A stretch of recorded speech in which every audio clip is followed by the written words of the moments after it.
This channel does not promote any violent, harmful, or illegal activities. All content provided by this channel is meant for an educational purpose only.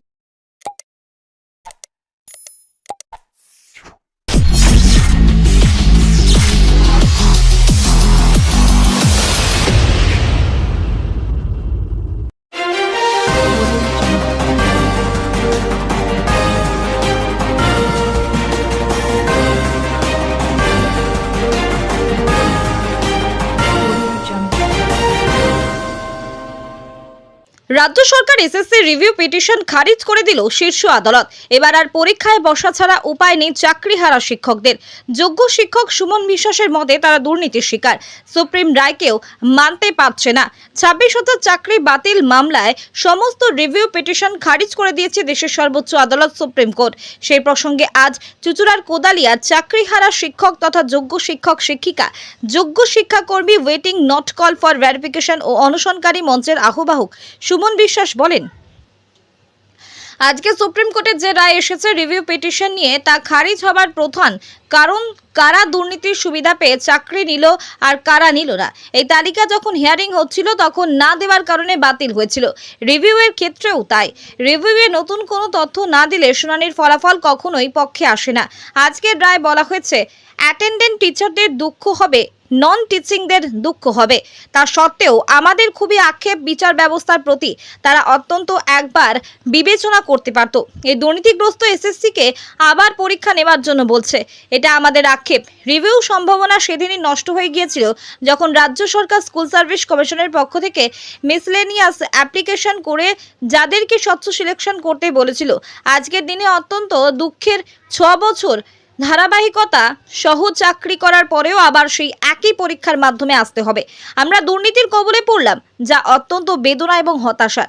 আমাদের পরীক্ষা যদি দিতেই হয়, supreme কোর্টের যে রায় all disable are not specifically found to be tainted তারাই দেবে। আরও সময় নিন, পরীক্ষা আমরা দেব এবং নম্বর আপনি আরও বাড়ান। আমরা ফের এসএসসি অভিযানে যাব। আমরা জানতে চাই 10 বছর পরে আপনাদের দুর্নীতির পাপের সাজা আমাদের ওপর চাপিয়ে দিচ্ছেন। এটা অত্যন্ত দুঃখের, বেদনার। তিনি আরও বলেন, এই সমস্যা সমাধান হয়ে যেত। রাজ্য সরকার প্রথম থেকে আরও যারা অযোগ্য তাদেরকে বাঁচানোর জন্য আমাদেরকে চাকরি চলে গেল। কারা যোগ্য কারা অযোগ্য সেই তালিকা যদি সরকার সুপ্রিম কোর্টে তুলে দিত, সকল যোগ্যদের চাকরি ফিরত। পশ্চিমবাংলায় কেলেঙ্কারের ইতিহাস রচিত হচ্ছে। আবারও পরীক্ষা দিয়ে পাশ করে আসতে হবে, তা না হলে তাদের আর চাকরি থাকবে না। এটা একটা সামাজিক অবক্ষয়। একটা নির্বাচিত সরকার সংবিধানের শপথ নিয়ে এটা করছে। আমরা আইনের প্রতি ন্যায় বিচার চেয়েছি, ন্যায় প্রতিষ্ঠিত হয়নি। এই আইন বাবা সাহেব আম্বেদকরের রচনা করে যায়নি। এর থেকে সমস্ত সামন্ত রাজাদের আমল ভালো ছিল। আমরা ভগবানের মতো চোখ বুজে বিচার ব্যবস্থাকে বিশ্বাস করি, আর সেই ভগবানই যখন বিচার না দিতে না পারে, সেই ভগবানের প্রতিও মানুষের আস্থা হারাবে। বিচার ব্যবস্থার প্রতি এবং মানুষের আস্থা হারাচ্ছে দুঃখের সঙ্গে। ব্যুরো রিপোর্ট, আমার কলকাতা নিউজ। এটা আজকের যে সুপ্রিম কোর্টের যে রায় এসেছে রিভিউ পিটিশন নিয়ে, তা খারিজ হওয়ার প্রধান কারণ কারা দুর্নীতির সুবিধা পেয়ে চাকরি নিল আর কারা নিল না। এই তালিকা যখন হিয়ারিং হচ্ছিল তখন না দেওয়ার কারণে বাতিল হয়েছিল, আর রিভিউ এর ক্ষেত্রেও তাই।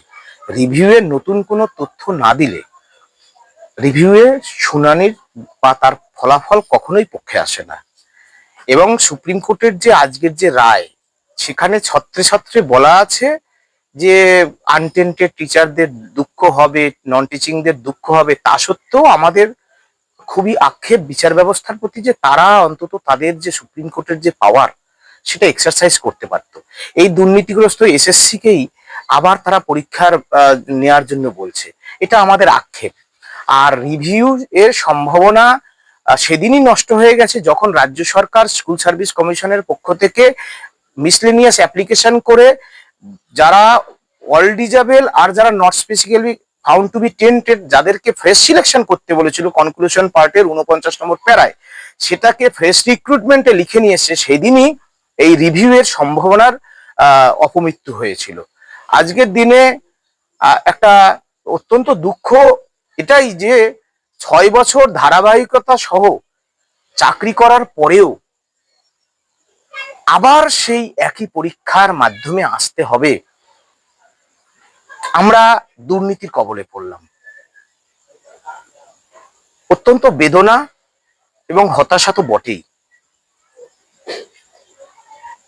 দুর্নীতিগ্রস্ত রাজ্য সরকার এবং এসএসসির প্রতি। আর আমরা এখনো এই কথাই বলবো আপনাদের মাধ্যমে, আমরা পরীক্ষা যদি দেবারই হয়, আমরা ওই সুপ্রিম কোর্টের যে রায় all disable are not specifically found to be tainted তারাই দেব। আপনি আরো সময় নিন, পরীক্ষা আমরা দেব, আরো সময় নিন। এবং ওই যে কনসেশনের বিষয়টা বলা ছিল 10 মার্কস ইন্টারভিউ এক্সট্রা এক্সপিরিয়েন্সের নাম্বার, সেই নাম্বারটা আপনি আরো বাড়ান। আইনে প্রাবধান রয়েছে। এই বিষয়গুলো নিয়ে আমরা খুব দ্রুত ফের এসএসসি অভিযানে যাব, আবার আমরা এসএসসি অভিযানে যাব। কারণ আমরা জানতে চাই যে 10 বছর পরে আপনাদের দুর্নীতির পাপের সাজা এইভাবে রাষ্ট্র, নির্বাচিত সরকার, ভারতবর্ষের বিচার ব্যবস্থা আমাদের উপর চাপিয়ে দিচ্ছেন, এটা অত্যন্ত দুঃখের, অত্যন্ত বেদনার। একদম এই সমস্যার সমাধান হয়ে যেত, কেন হলো না? রাজ্য সরকার প্রথম থেকে যারা অযোগ্য, তথাকথিত অযোগ্য, সুপ্রিম কোর্টের ভাষায় যারা র্যাংজাম করেছে, যারা টাকা দিয়ে সাদা খাতার বিনিময়ে চাকরিটা নিয়েছে, তাদেরকে বাঁচানোর জন্য সেম ব্রাশে আমাদের চাকরি চলে গেল। সুপ্রিম কোর্টে কারা দুর্নীতির সুবিধা পেয়ে চাকরি পেল আর কারা পেল না, অর্থাৎ কারা যোগ্য কারা অযোগ্য, সেই সার্টিফাই তালিকা যদি সুপ্রিম কোর্টকে তুলে দিত, সকল যোগ্যদের চাকরি ফিরত। তারপরে এই তথাকথিত অযোগ্য বা নতুন তাদেরকে সবাইকে চাকরি দিত, তাতে বাংলারই মান উজ্জ্বল হতো। আজকের যে কলঙ্কের ইতিহাস রচিত হচ্ছে পশ্চিম বাংলায়, যে আবারও একটা পরীক্ষা দিয়ে পাশ করে আসতে হবে, নইলে তাদের আর চাকরি থাকবে না। এটা একটা সামাজিক অবক্ষয়। দেখবেন আগামী দিনে কি হয়। সামাজিক অবক্ষয় হয়ে গেল। একটা নির্বাচিত সরকার সংবিধানকে শপথ নিয়ে এটা করছে। কি মানে আশাবাদী ছিলেন যে রিভিউ পিটিশন আবার শুনবে সুপ্রিম কোর্ট? আমরা তো আইনের প্রতি ন্যায় বিচার চেয়েছি। সুপ্রিম কোর্ট কাদের জন্য? মানুষের জন্য আইন, আইনের জন্য মানুষ না। সুতরাং সুপ্রিম কোর্ট প্রতিষ্ঠিত হয়েছিল ন্যায় বিচার দেওয়ার জন্য। প্রাক্তন বিচারপতি ডিওয়াই চন্দ্রচূড় মহোদয় বলে গিয়েছিলেন নোডাল কমিটি গঠনের কথা, কিন্তু সুপ্রিম কোর্টের এক্সট্রিম পাওয়ার আছে, তারা সেই পাওয়ার এক্সারসাইজ করে সেগ্রিগেশন করতে পারতো। কারণ এই রায়েই, আজকের রায়েই আছে আনটেন্টেড টিচারদের, নন টিচিংদের দুঃখ হবে, তা সত্ত্বেও আমাদের রুলস মেনে কাজ করতে হয়। এত সব কথা তো বলার প্রশ্ন ছিল না। তারা তাদের পাওয়ার এক্সারসাইজ করে গোটা গ্রামে একটা চুরি হয়েছে, তাহলে চোরটাকে যদি না ধরা যায়, সুপ্রিম কোর্ট তো পারতো, তারা লাগলে দ্বিতীয়বার সিবিআই তদন্ত করতে পারতো, লাগলে পার্সন টু পার্সন জিজ্ঞাসাবাদ করে পুঙ্খানুভাবে এটাকে তদন্ত করে যোগ্যদের চাকরি ফিরিয়ে ন্যায় বিচার দেওয়া যেত। চাকরি ফিরুক আর না ফিরুক, ন্যায় প্রতিষ্ঠা হতো। এখানে ন্যায় প্রতিষ্ঠা হয়নি। এই যে রায় আজকে এসেছে, একেবারে sorry to say, supreme court ন্যায় প্রতিষ্ঠিত হয়নি।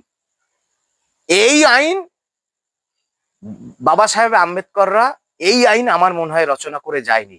তাহলে সামন্ততন্ত্র, রাজাদের আমল ভালো ছিল এর থেকে। কারণ আমরা চোখ বুঝে বিচার ব্যবস্থাকে ভরসা করি, বিশ্বাস করি এমন ভাবে ভগবানের মতো। আর সেই ভগবান যখন ন্যায় দিতে না পারে, স্বাভাবিকভাবে সেই ভগবানের প্রতিও মানুষের আস্থা হারাবে, বিচার ব্যবস্থার প্রতিও আমাদের আস্থা হারাচ্ছে। এটা সরি টু সে, একেবারে আস্থা হারাচ্ছে।